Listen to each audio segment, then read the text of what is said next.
speaking. We are currently 30,000 feet in the air, and we haven't even left the airport. We just lit the joint.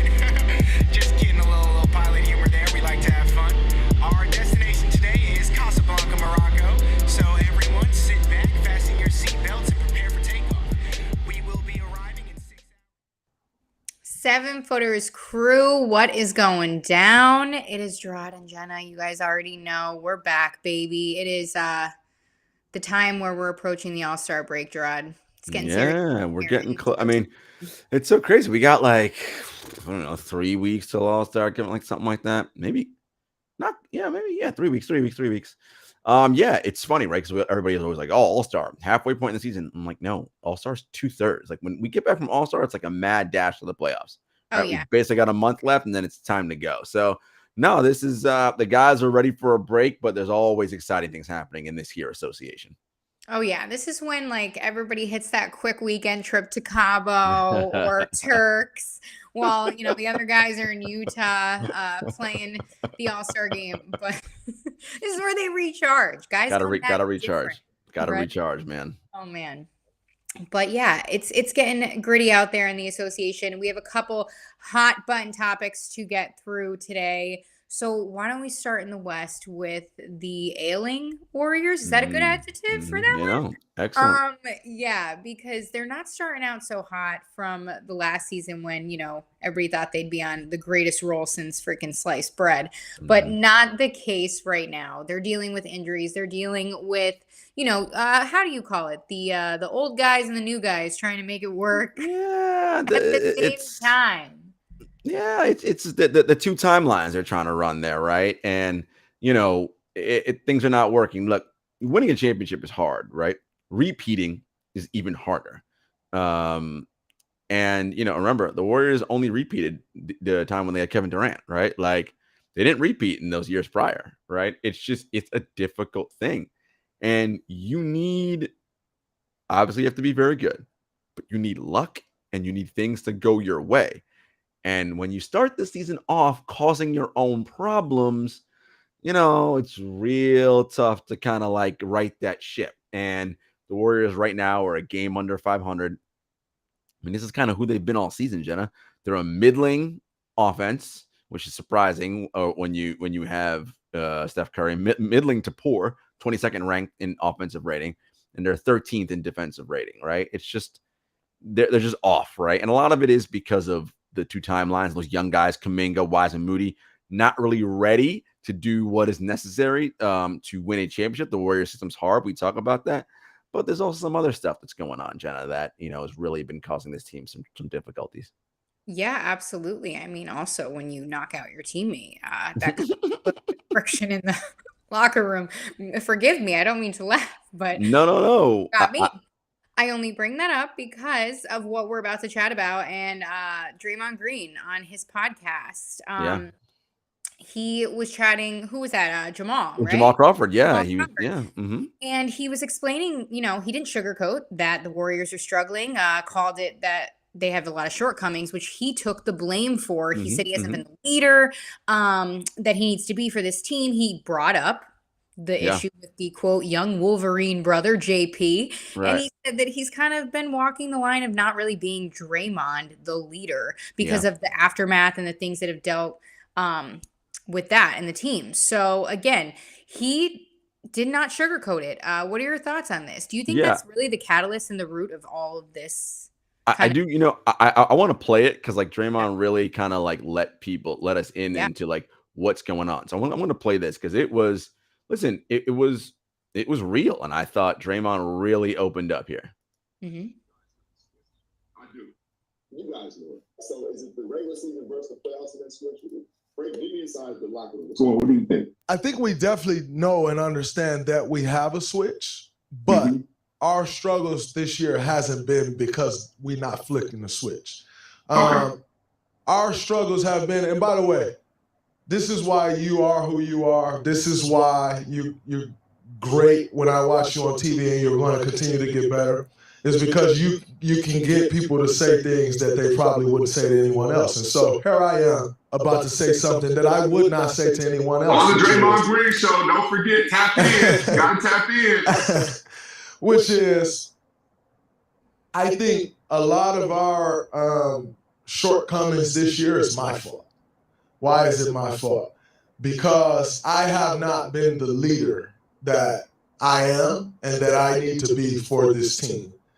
And the reason that I have not been that leader is also my fault, right? Like, I think we all know what happened with your young Wolverine brother, JP.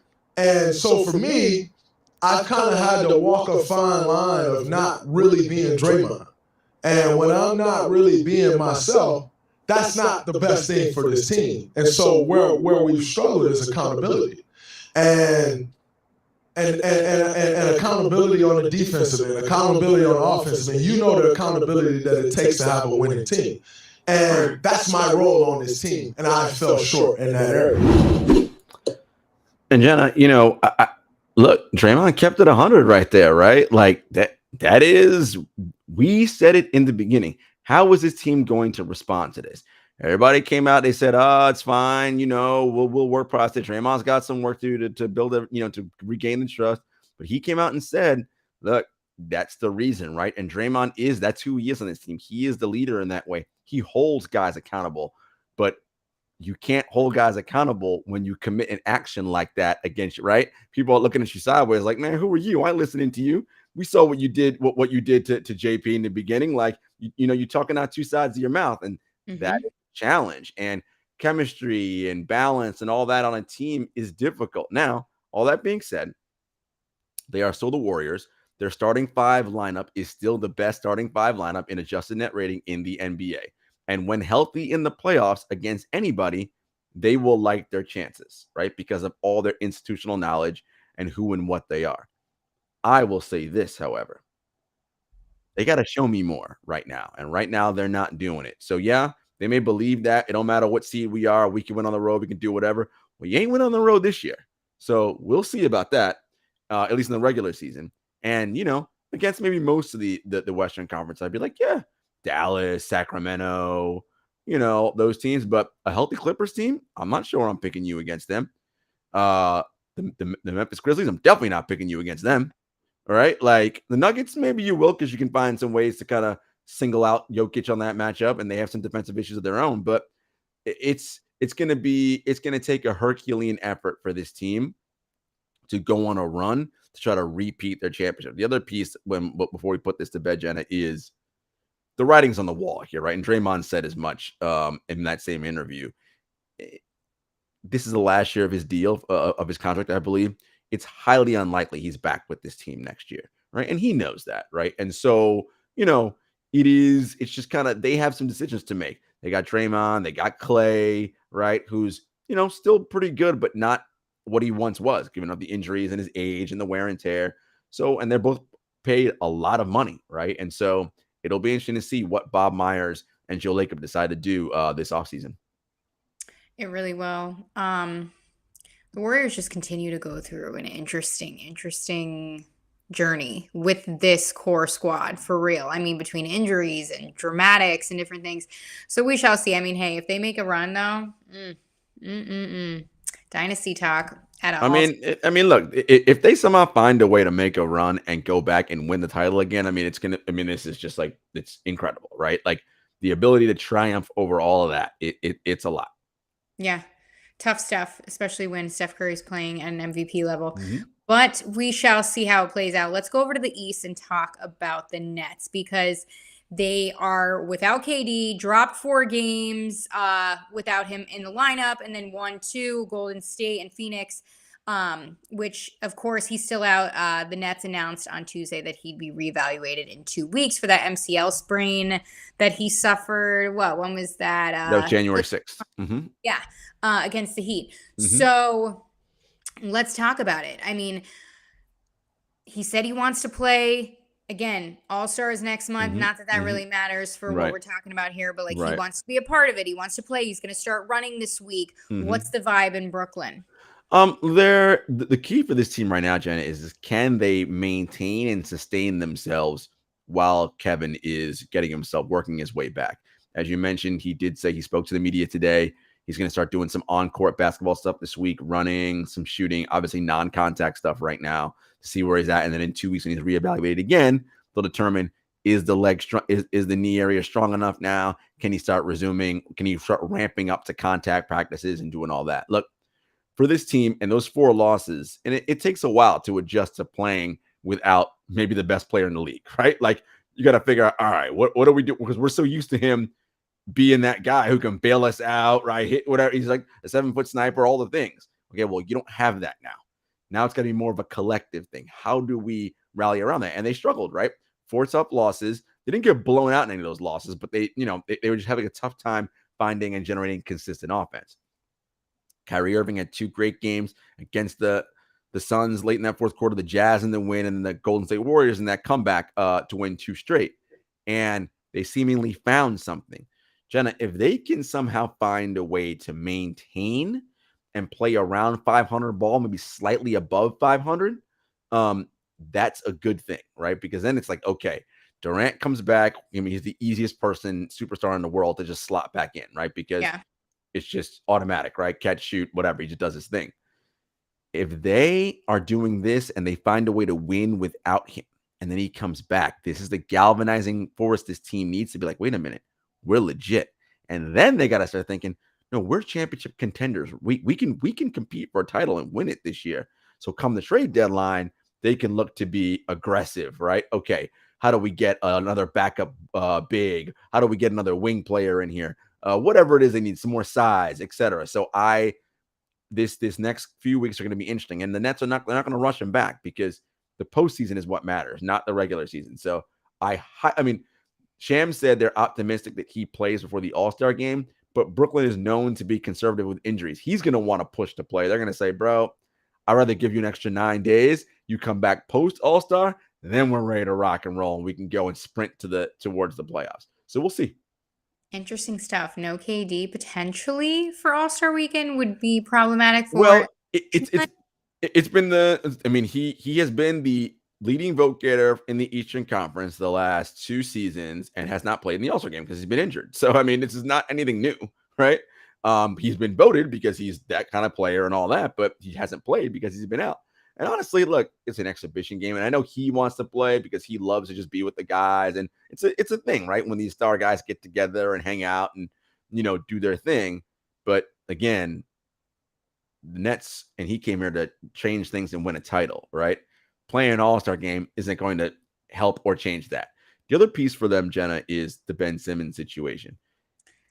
He needs, his just like we always talk about how development for players isn't linear.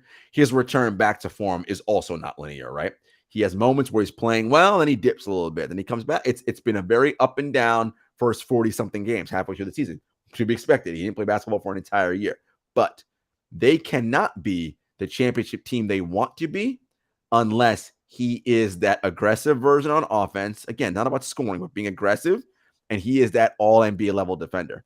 If he's not that, Jenna, they're not going to win because that is a slot in their salary that is huge. And for a player who's not playing at all-star or above level, you see what I'm saying? Like you can't, it's not like they can go out, all right, he's not playing like that, let me just go find 2 or 3 guys. No, we can't. So he has to play and get back to that level in order for them to be a legit title contender. It's going to be interesting, especially to see if they can keep up the chemistry, I should say, on the court, because he did say to the media that it was a character win for them. It was huge. So, and they did seem like they were gelling on a different level for once. The vibes are very different this year, Jenna. They are not like the team from last year where they were 5-16 in the games he missed last year. I mean, they were atrocious. That's what led to him being like, I want out of here, right? The vibes are all different. Look, Nick Claxton has been huge for this team. He's in line for not only an all-defensive team selection this year, most improved player. He's in the line for that as well. Claxton has been phenomenal. Kyrie has been his very good self, and he is not involved in things away from basketball, right? Look, if he keeps doing that and playing, this team will be fine. Again, they need Simmons to get back to that level. If they can hold on, maybe even be a little bit better than 500 while KD's out, that'll be huge and buoy them as they head to the postseason. Going to be interesting stuff there too. And again, hey, they'll get KD back hopefully at a good time where they can go on a run. We shall see. Again, back over to the West now. Let's talk about these Lakers because dare I say, they finally made a move and added somebody of some substance to the roster to help the dear king Oh Lord, here we accomplish go. his feat. Okay, on a real note though, the Lakers did get Rui Hachimura from the Wizards in a trade for Kendrick Nunn and then 3 second-round picks to the Wizards. I don't know about you, but I don't think the Wizards made out like well in this. I mean, look, as you see, as everyone who's watching this can see in the bottom, those who are listening, I'll read what it says. Lakers trade for Rui Hachimura doesn't matter, question mark. I didn't even see it. I mean, look, the Lakers are still 22-25, a below 500 team, 17th on offense, 18th on defense. They're middling, right? They're kind of right in the middle. In order for this team to do anything and be anything, they need Anthony Davis to be healthy, playing like he was playing like the best player in the league before he got hurt, and LeBron doing LeBron things. If they are doing those things, then this Rui Hachimura deal could be big because now you add a little bit of defense, right? He would ostensibly take the minutes from Juan Toscano-Anderson, right? And Rui's got a little bit more offensive pop to his game potentially, right? You can do Thomas Bryant in the starting lineup, AD at the 4. You get a lot of different options here, but none of this matters unless AD is back and healthy. If he's not, it's irrelevant. It doesn't matter because LeBron at the stage of his career, as good as he is not enough on his own right now to carry this collection of people to anything significant, right? And everyone's saying, oh, well, the West is wide open, all the Lakers do is make a move. Like, it's wide open in the sense that records are bunched together. Yeah. But Denver's really good. I'm not picking the Lakers to beat Denver. Memphis is really good, despite the fact that the Lakers beat Memphis and Shannon Sharp is wilding out, doing all that foolishness. Like in a 7-game series, I'm not picking the Lakers over the Memphis Grizzlies, right? Like shit, in a 7-game series, I'm not sure I'm picking the Lakers over the Dallas Mavericks. Luka will be the best player in that series, and they got no answers for him, right? So I just, so Laker fans are all like, oh, we're wasting LeBron playing like a all-NBA guy. Look, you're still not good enough to win a title unless Anthony Davis is playing like he was before he got hurt. And we don't know when that's going to be. We keep hearing, oh, he might return to the court next. I will believe it when I see it. When he is back on the floor doing his thing, we'll see. I will change my tune then. But for now, again, the Rui Hachimura deal's fine, but it doesn't matter right now. It's just great. And honestly, you're not wrong. Let's be real. Call a spade a spade. Okay. Let's talk about some more spiciness. Yeah, more juicy topics at this point. Spicy was better than my adjective. So, Pat Bev, like, of course. As soon as you hear that name, Of course. And then Damian Lillard, okay? Now let's get into this game really quick. It went down on Sunday night. These two were chirping back and forth in the second quarter. Dame at one point said, I will beat your ass to Pat Bev. Dame, come on, though. I mean, they're both, I guess, shorter. I mean, listen, it's fine because that's who Pat Bev is. He's an irritant, right? Like that's his whole thing is to get under your skin, and it's just like, all right, man, like really, like Pat Bev is annoying. Like he's annoying. Dang, he's annoying. No offense, but yeah.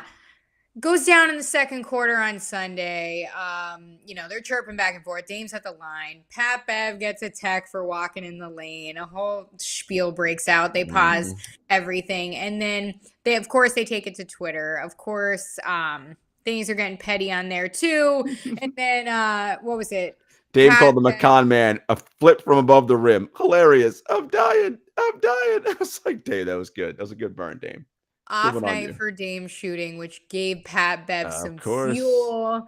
But, I mean, you don't be doing that. He was trolling the Dame time logo in the game. I was like, Pat, why are you doing this? Because that's his whole thing, right? That's who Pat Bev is. Remember what Russ said about him? Pat Bev don't play no defense. He's tricking y'all, man. But then Pat Bev went back and Russ, me tricking y'all. Like, you're out here stealing money, my guy. Like, it's just like, listen, this is who Pat Bev is. And that is his role. His role on whatever team he is on is to agitate the other team's best players and get under their skin and play lockdown defense and really be an irritant and a pest. And that can be annoying. And right. Like, but ultimately, and those two guys have a history, right? Like, I mean, this goes back a ways. It's always funny when Pat Bev is getting into dust ups with people. I'm always like, oh Lord, here we go again. And no one's gonna fight. Ain't nothing, it's just, but Pat Bev's gonna talk and do his thing. And the Lakers got that win, that comeback win. And Pat did his, ain't no Dame time tonight. So listen,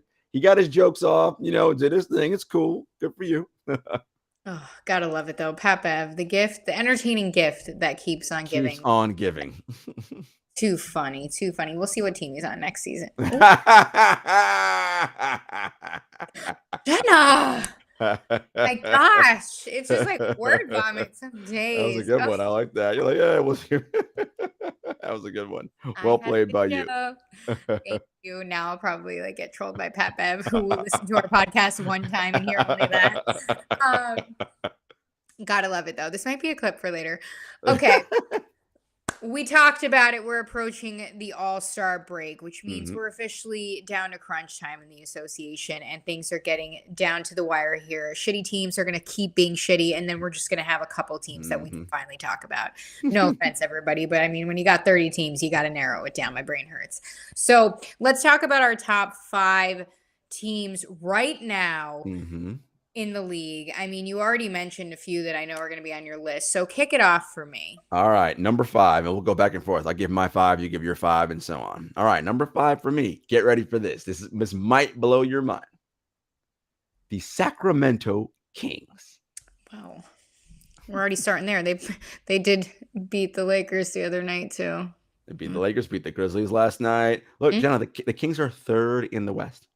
7-3 in that's right. Yeah. You heard me right. The Kings are 3rd in the West, 7-3 in their last 10 games. They are number 1 in adjusted offensive rating. Now their defense is 25th. They got to work on that on the floor. But listen, the Kings, as Sacramento fans, get ready. That 16-year playoff drought, I believe, is coming to an end.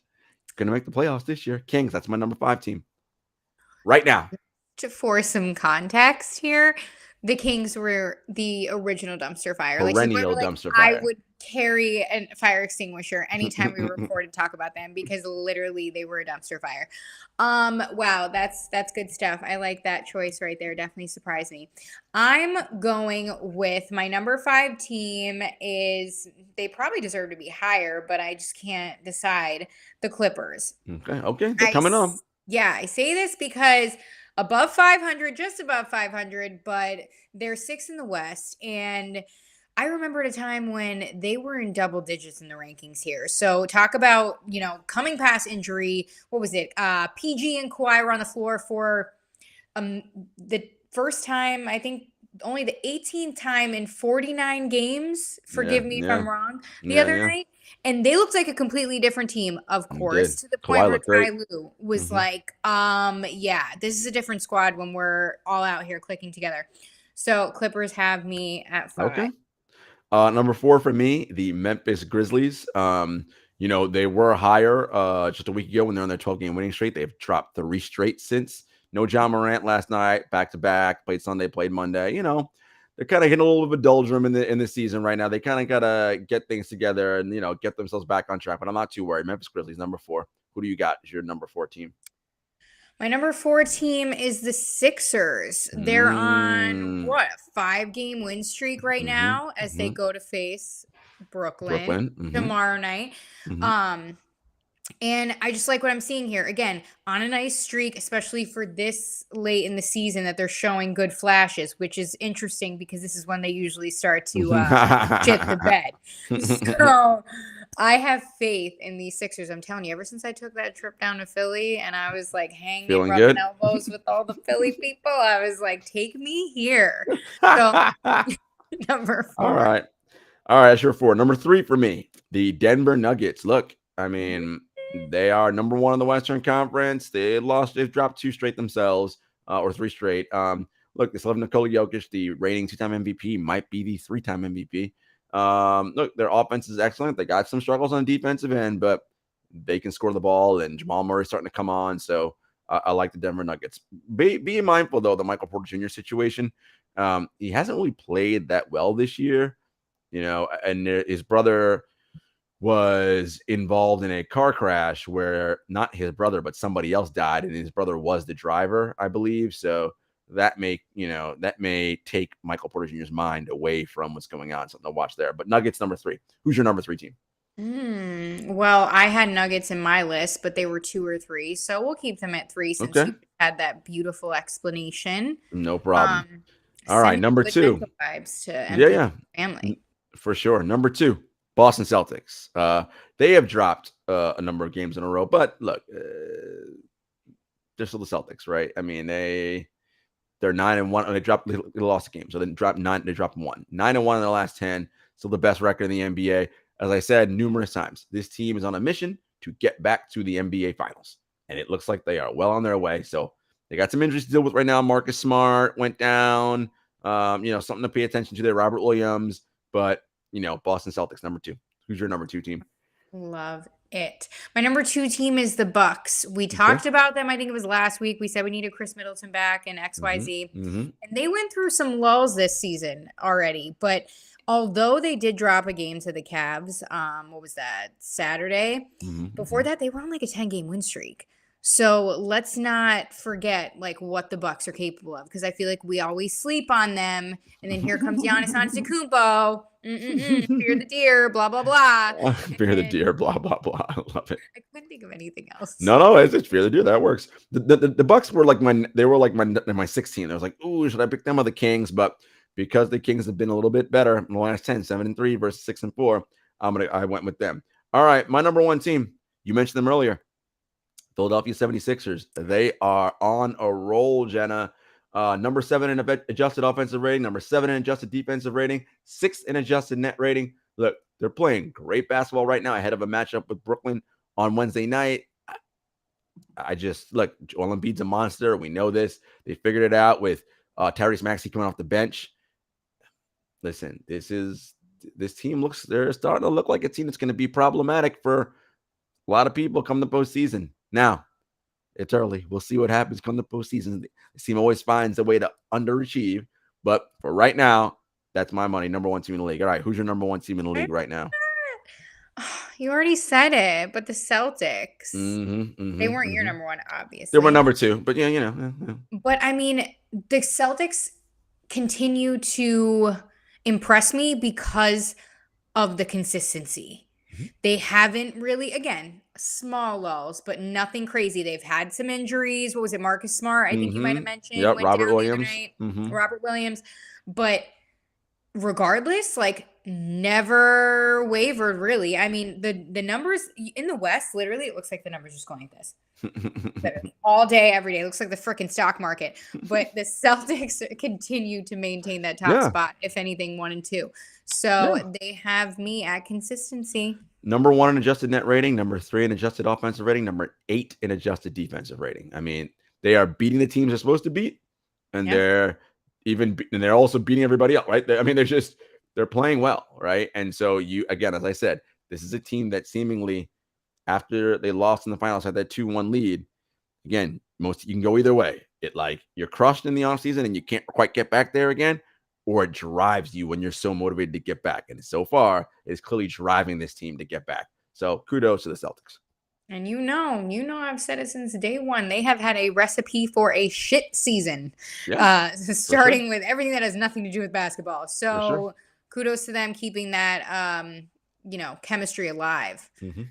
You love to see it. That is it, folks. Here we are, another episode in the books, and keep with us because this season is literally fleeting. It is. You know where to find us: Apple Podcasts, Spotify, YouTube, Stitcher, SoundCloud, at 7footers Pod on Twitter, at 7footers Podcast on Instagram, at JS Hector, at Gentleman Selly. And until next time, everybody, peace.